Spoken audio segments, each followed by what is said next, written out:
Hello and welcome to Creativity Uncovered. My name is Abby Gatling and I'm on a journey to uncover how everyday people find inspiration, get inventive, and open their imagination. Basically, I want to find out how people find creative solutions and how they use them at home, work, play, and everything in between. And as always, my goal for this podcast is that by the end of it, you'll be armed with a whole suite of tried and tested ways to summon creativity the next time you need it. And today I am speaking to Clare Morgan, who is a UK-based fine artist who specializes in liner cut printmaking. And Clare has a really interesting journey and relationship with her creativity. And I really think that her story will be really helpful to any of our listeners today who are just feeling a little lost and want to find their way back into the creative space. So thank you for joining me, Clare. Hi, good morning. Thank you for having me, Abby. And I certainly appreciate you joining me because you are based in the UK, complete time difference. We're sort of on opposite schedules at the moment. Yeah, which is fine because I'm an absolute morning person. So this is good for me. I like function on all cylinders in the morning, but like if you ever catch me in the afternoon, it's a different story. And actually, like that's an important thing is with creativity or, any sort of work is kind of knowing how you function, right? And best time of the day and best environment and things like that. So it's good to know that you're aware of that for yourself. So that's great. Absolutely. So Claire, I sort of mentioned it before, but you're now a fine artist and you spend your days creating beautiful artwork and gifts. But, we spoke previously and you let me know that for many years that actually wasn't always the case. So let's kick this off by sort of talking about a little bit about your story and your relationship with creativity. Yeah, so art has always been with me. So even when I wasn't creating, I was working as an art teacher. So it's honestly, I feel like I live and breathe art and always have done. My very first memory of doing any art at all was when I was really small. And you get your colouring books and you're really proud of what you're doing. You show your parents. And I decided that in all my colouring books, I was going to colour the lines rather than filling in all of the gaps. And that was how I was going to approach it. That was kind of my way. And I remember and people saying, why don't you just colour the whole thing? And I was going, no, I like it that way. And I think I was quite set and doing things my own way early on. I think that's because as children are naturally creative, naturally curious. We don't have loads of baggage attached to it. But as we start getting a bit older, there's more shoulds going in there and people telling you how these things should be done and expectations. And unfortunately, I think we lose that over time as we grow up a bit. And even though I was good at art and that was something that was recognised, I still went through my art training and felt actually like I'd lost creativity.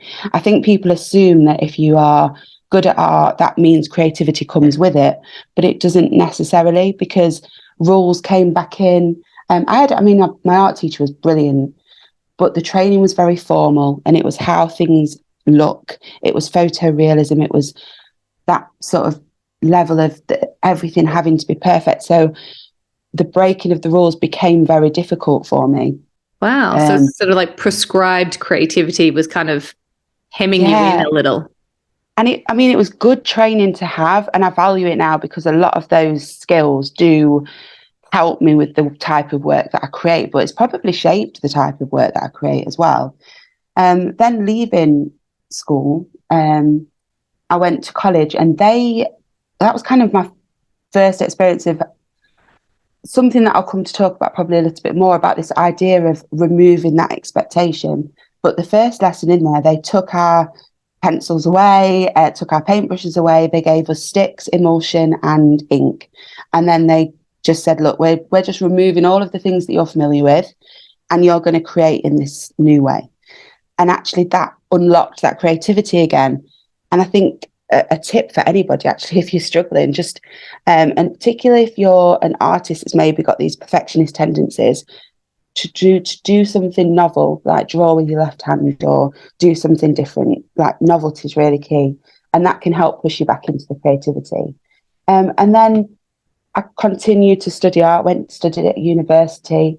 I went into teaching, and that's where my journey started to change slightly. I started to progress in my teaching career and went into school leadership, which took me out of the classroom a bit more, but also dominated a lot of my time and a lot of my brain space as well outside. So at that point, I slowly started creating less and less until the point that I wasn't creating at all.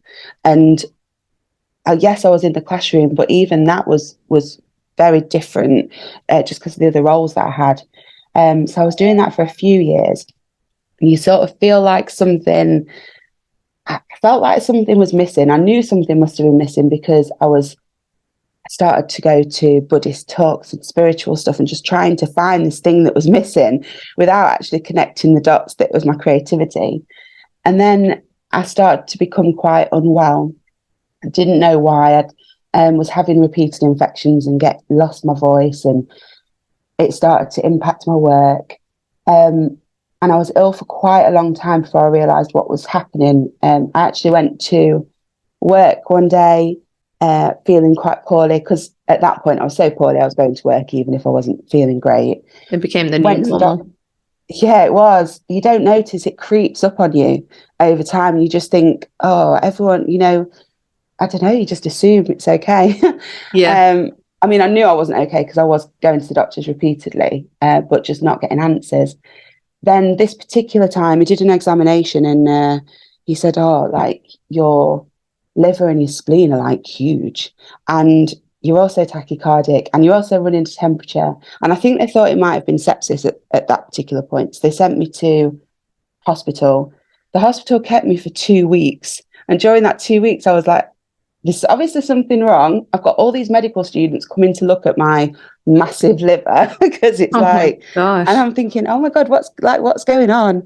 And then during that time, they discovered I'd got non-Hodgkin's lymphoma, something called peripheral T-cell non-Hodgkin's lymphoma, which is a really rare one, which is why it's hard to pick up, because everything that was wrong you could put down to other things. Like, in the end, I got like itchy legs, and that's, the doctor would say, oh, it must be the washing powder that you're using. Yeah. So you'd like change that. Or I was losing weight, but I was also going to the gym at 5 o'clock every morning thinking, oh, if I just go to the gym and get fit, I'm going to feel better. Yeah. Yeah. And then there was all these sort of signs that I never put together, but I didn't have like the swollen lymph nodes that you'd expect. It was more like these subtler, like infections, itchy limbs. Eventually I got the bigger symptoms like night sweats and stuff. I also had an immune disorder, which is why I had the infections and probably kind of linked to cancer. So at that point, that's like that kind of, you're going about your life trying to sort of figure things out. You've got everything kind of planned ahead. It's almost like somebody just pulls the rug from underneath you. And at that point, nothing else actually matters anymore. It's just actually dealing with it, getting better. It was part shock, but also part relief, because I knew what was happening. I knew that actually I wasn't well.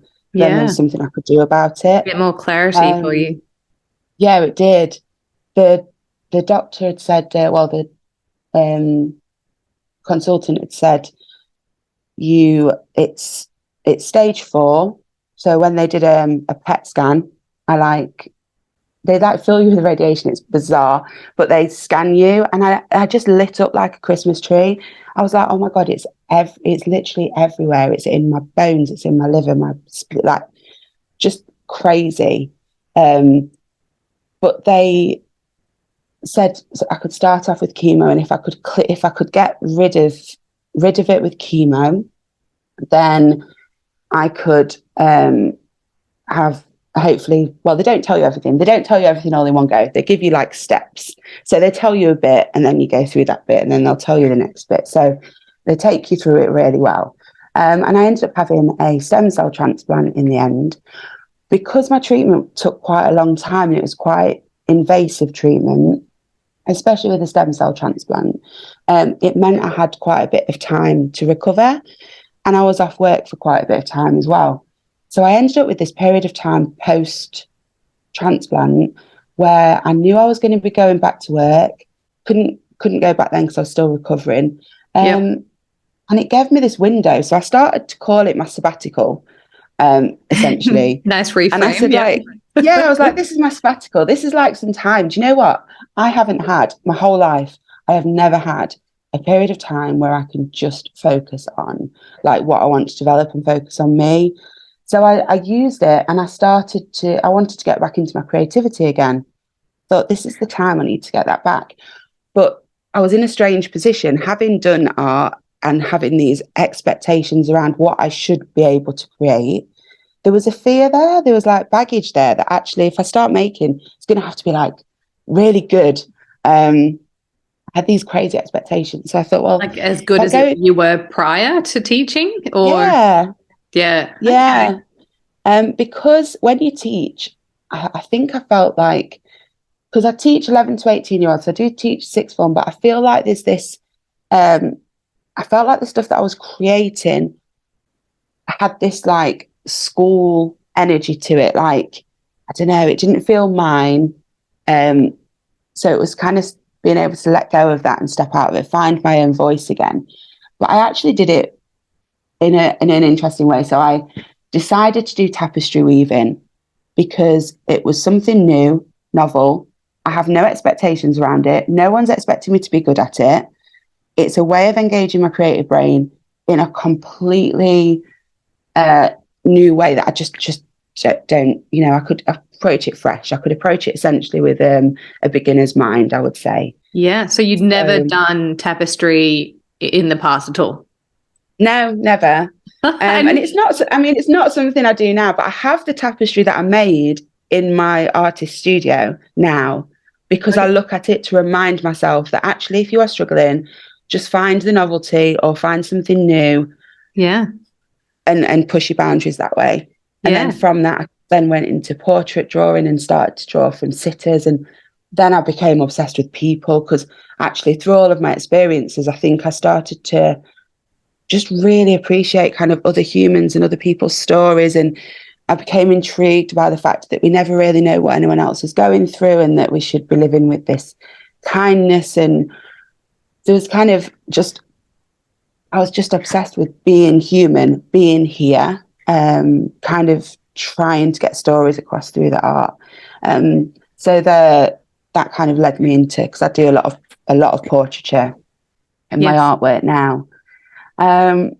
So yeah, that's how I kind of got back into it, which I'm really grateful for. Wow. Wow. I mean, it's obviously going through that illness and that experience was not the most amazing thing in your life, but it is interesting that it's contributed to you looking at trying to find more creativity again and your own personal creativity. That's very interesting. Yeah, because I think that also links to a sense of purpose as well. Because I think after something like that, you think, well, what am I actually here for? What am I on this planet for? And previously, all of my creativity, all of my energies were going into somebody else's vision and somebody else's agenda, and I was completely replaceable. I step out of that role, someone else steps into that role. They have the ability to shift that vision. I channeled my creativity into building policies, whereas actually now I channel my creativity into something that's mine. There's no, like, my artwork is mine. I'm creating it and putting it out into the world. Nobody else is going to step into my shoes and change it or tweak it or alter it. I feel like I'm putting an investment into something that I'm leaving behind. Like, I don't know, like a legacy it almost. is what I'm going to be leaving here. Yeah. Yeah. Is that what attracts you to creativity? Is that being able to express what is truly you and leaving a legacy? Or like, what is it that about creativity or art that attracts you? I think it's to do with the connections that it brings, actually, more than anything else. The fact that I make art and put it out into the world, but that isn't the whole story. I don't think art is all about the artist. I think, like my art teacher always used to say, everyone brings their own baggage to a piece of artwork. That's so true. If you find a piece of art that connects with you, as a viewer, as like somebody observing that artwork, do you see something that connects to you? It's because you're connecting with it because of your own baggage, your own story, your own journey. And I love the fact that I can put that piece out there and somebody will form that connection with it and will have their own story with it. Yes. And it'll invoke that kind of emotional energy. And I've been at so many exhibitions and shows where people have picked up a piece of artwork and they'll say, this really reminds me of this relationship I had, or this really reminds me of this moment in time when I had this struggle. I mean, often without me sort of saying anything about my story, often people who have had really challenging times in their lives, those are the people that are connecting with the work and choosing the work. And I don't think that's happening by accident. I think that's something in it, whether it's the colour or the imagery or the emotion in the portraits, there's something happening there that I think is just incredibly magical. And it's such a privilege to be able to make things that do that for another human being. That I couldn't think of a better reason to create. Yeah. Oh, that's amazing. I know that there's that sort of saying like the author is dead. So, whatever intent there is when you're writing a piece, someone else is going to come in and bring their own lens to it and their own baggage, as you said, and make their own spin on it all and their own interpretation. But it's interesting how people are able to do that, but also kind of tap into exactly what you had put into it. And I think it's because it kind of follows, the work kind of follows a bit of a pattern. Like it's because I don't think art should be static. I don't think an artist should be creating the same thing all of the time, because actually we grow and develop as humans, grow and develop as artists. The world around us changes and shifts. So the work did follow this kind of flow of my recovery. So at the very beginning, all of my figures were falling because it was a visual representation of having the rug pulled from under you and being in free fall. But they weren't dark images. They were so colourful, and there was a vibrancy and an energy in them, because actually that I wanted to embrace that uncertainty, or encourage other people to embrace that uncertainty.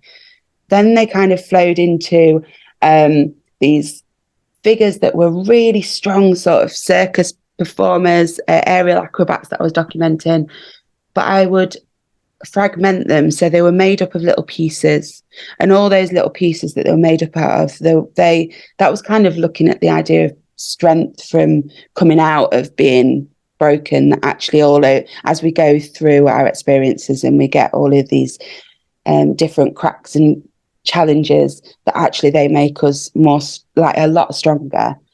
Wow. And then they moved into more mindful figures, and now my work is portraits, and it's all about the seasons and connecting with nature and trying to go with the flow a little bit more.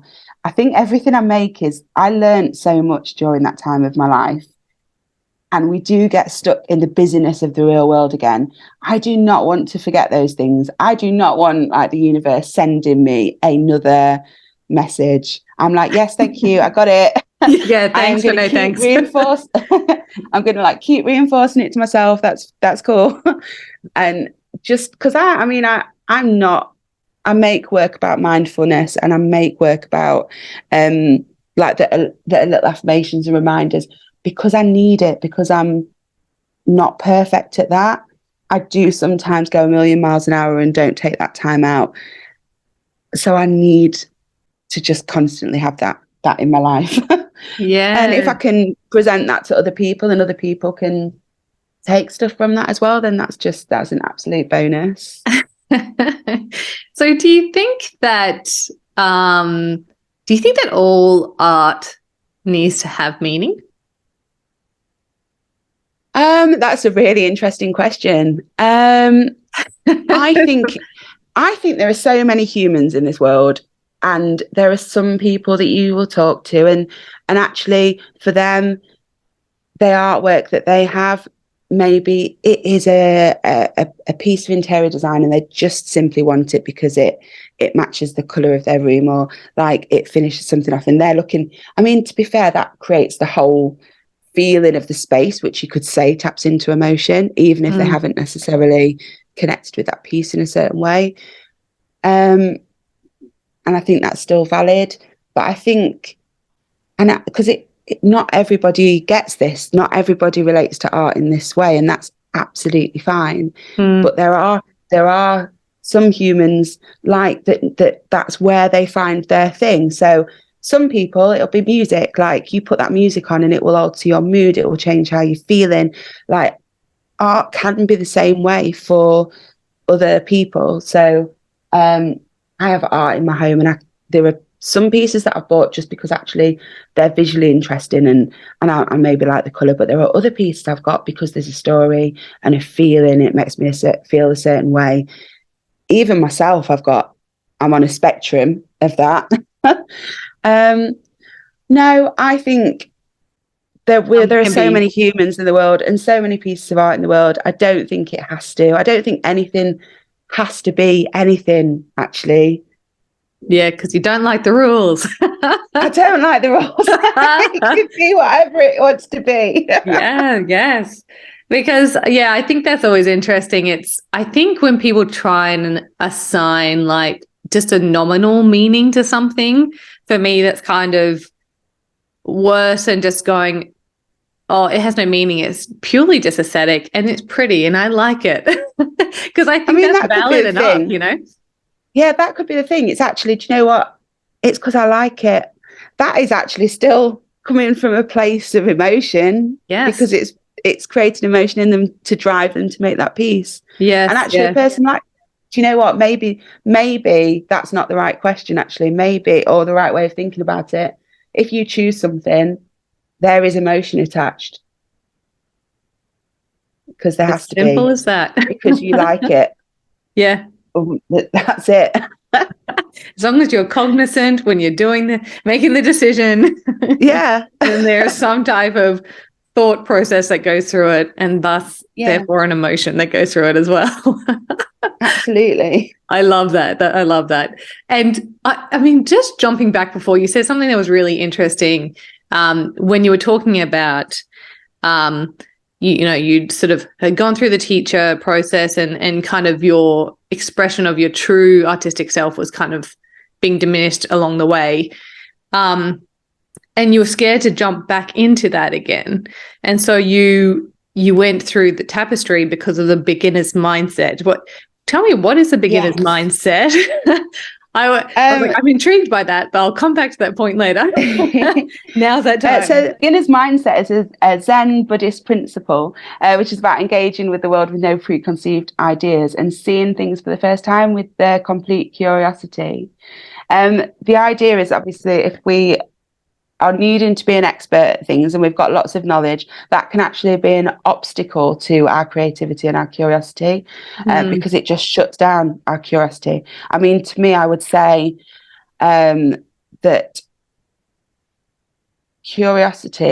creativity, I should say, is curiosity at play. I think our creativity is an expression of our curiosity. And that's how I kind of view it. So that's why beginner's mindset is so important to me, because it nurtures it and it gives it space to grow. It's really just about letting our mind be free and being open to new possibilities and letting things go. But I think it's like a muscle that we need to practice. And I do think we need to sometimes find, because especially if we are an expert in a field, it can be so hard to let go of all of that knowledge and see things fresh.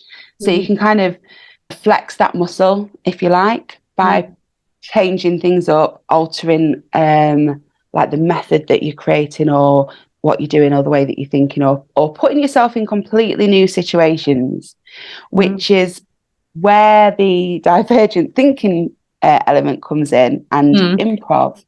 Because now I've realized that that kind of beginner's mindset is so vital to me. Yeah. I am a lot more open to trying brand new things in the creative realm that span even further than just art, because I can see the value that has on my artwork.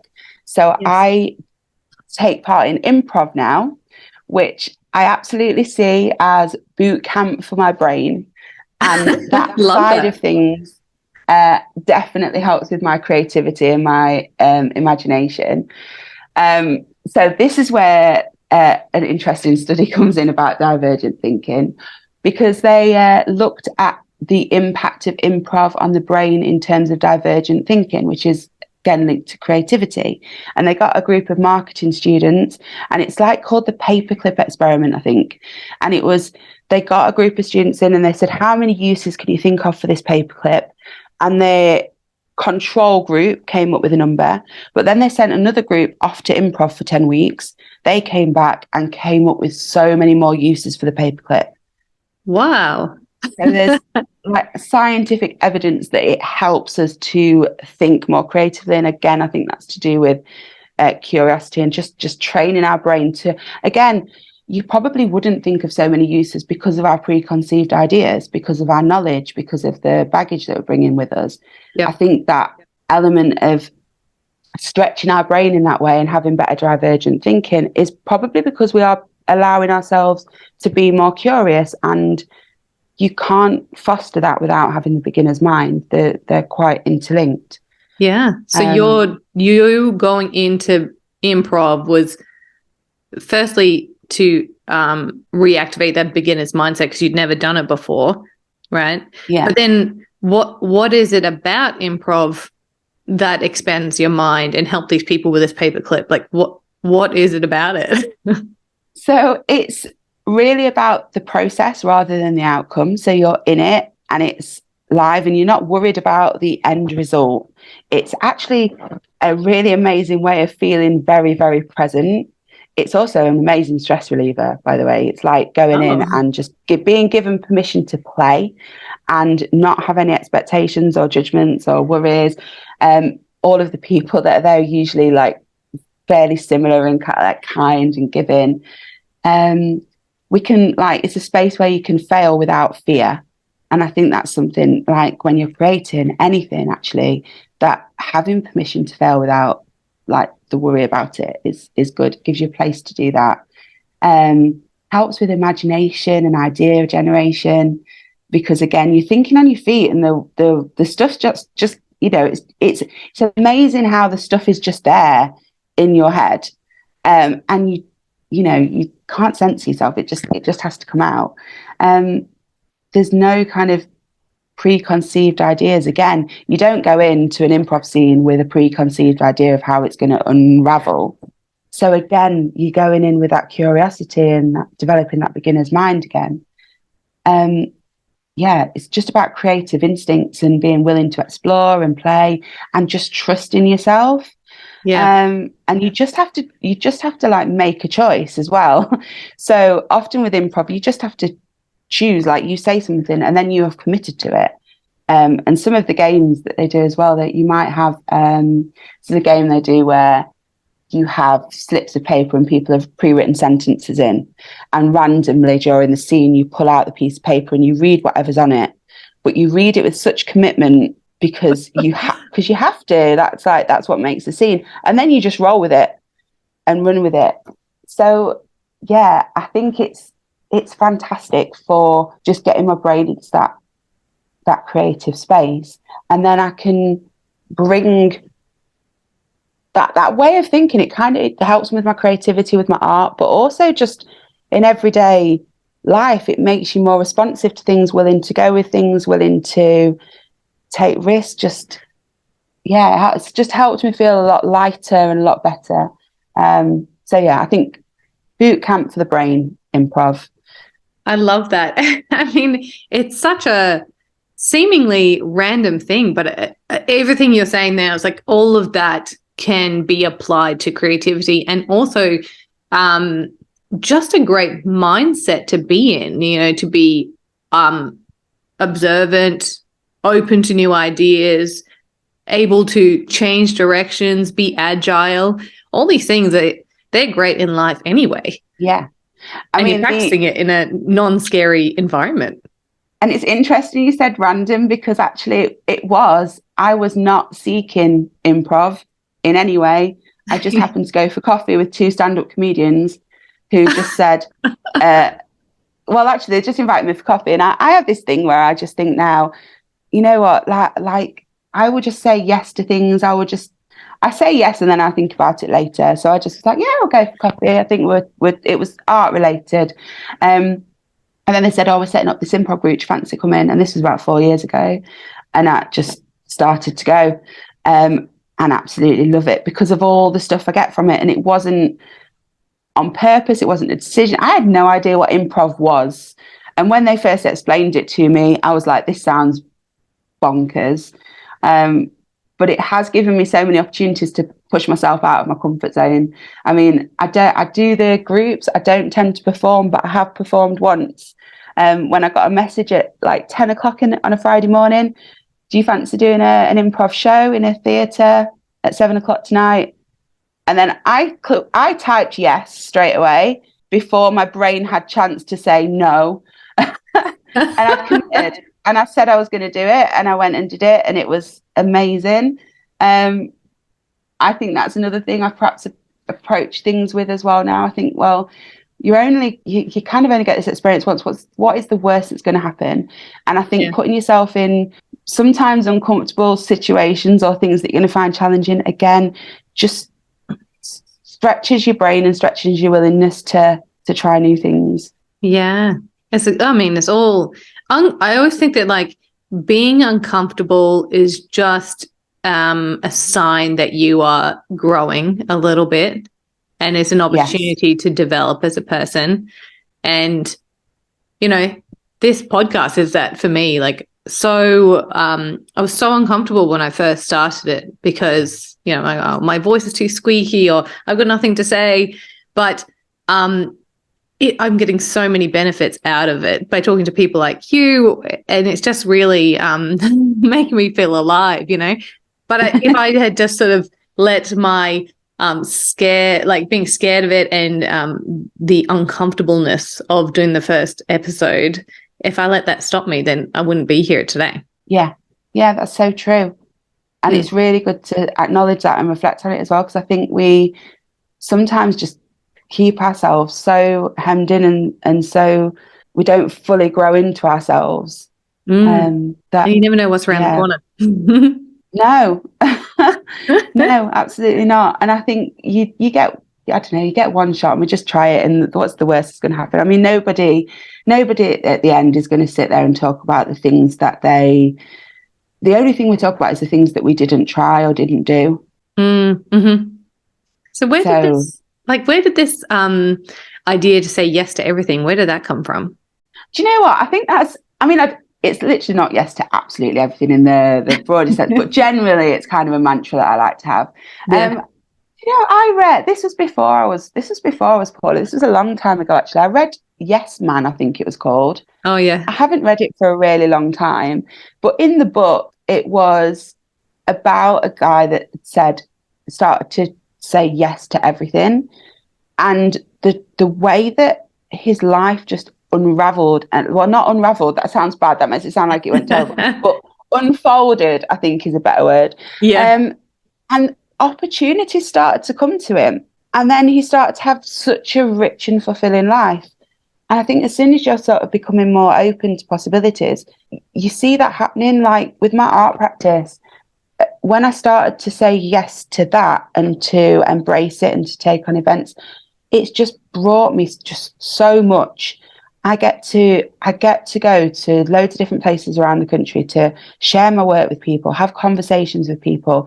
I have built up a huge artistic community of people around me, people that, you know, perhaps before I would have seen and like admired their work. They're now kind of my community. And I love that.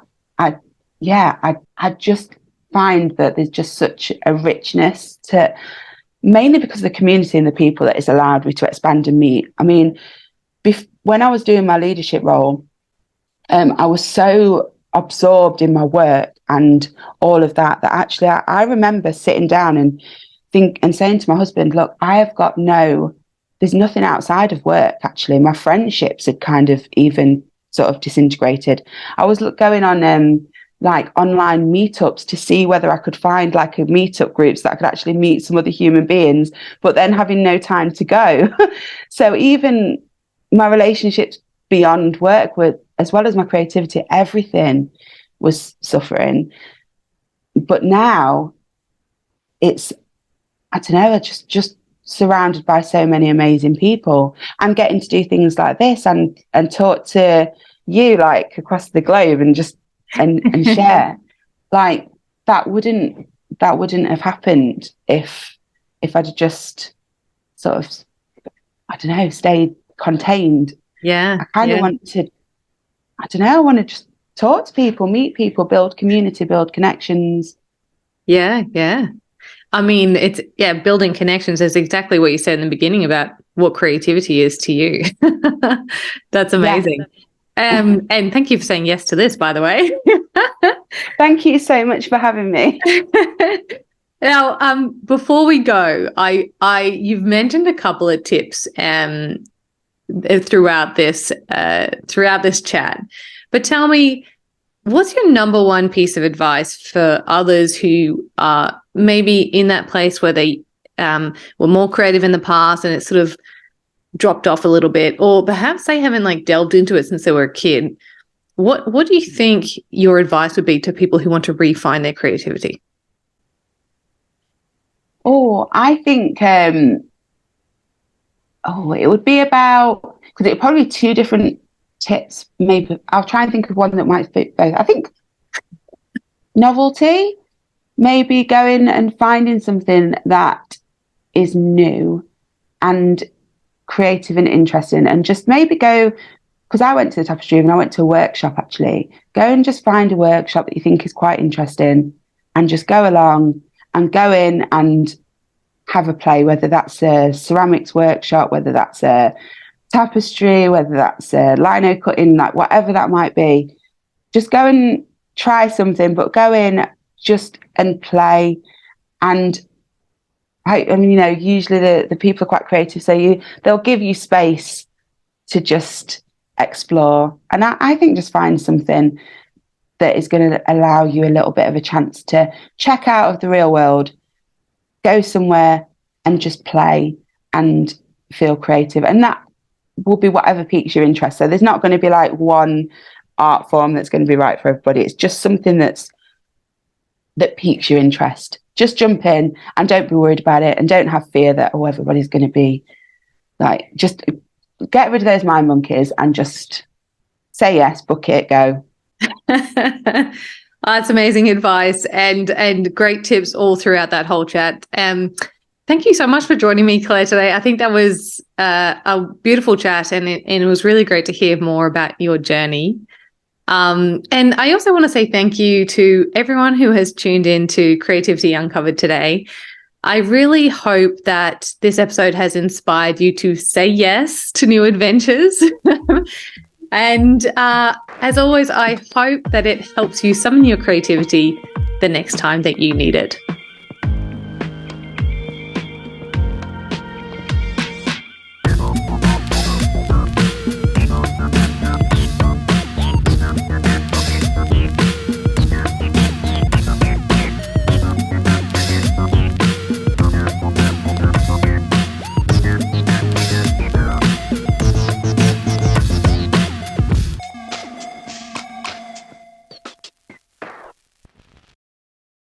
If you've made it this far, a huge thank you for your support and tuning into today's episode.